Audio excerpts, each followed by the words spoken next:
So ano ba talagang gusto nila? Ang tindi pala, Gusto ba nilang malinis talaga kung may katiwalian sa nagaganap sa ating bansa?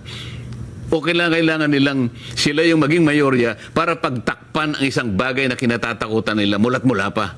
Ito dapat yung pagtukoy, malaman na ng taong bayan kung sino-sino. May idea na tayo, formality na lang ito eh. Opo. O, anong dahilan dyan? Bakit pati ako'y kinasuhan ng plunder? Ako na lang kasi ang nagsasabi na ipagpatuloy natin ito. Wala nang iba. Ito yung kinatatakutan nila.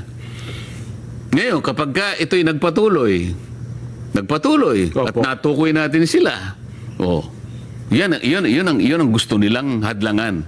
Yun ang gusto nilang matakpan. Nakita mo naman, nung sila ang mayorya, Opo. nakita mo ba naman, 9 na buwang singkad. Totoo.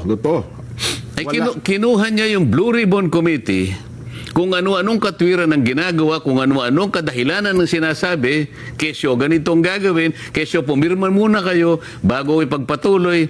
Anong klaseng pagmamatuwid yun? Sa loob ng 9 na buwang singkad din, hindi siya nag-imbestiga, hindi siya nagpatawag. Napakaraming tao ang nagbo-volunteer. Natawagin niyo po kami. At gusto po naming mag-testify dyan sa Blue Ribbon Committee para makatulong po kami sa inyo. Ayaw nilang gawin yun. So, ito lamang ang dahilan. Pagtatakip.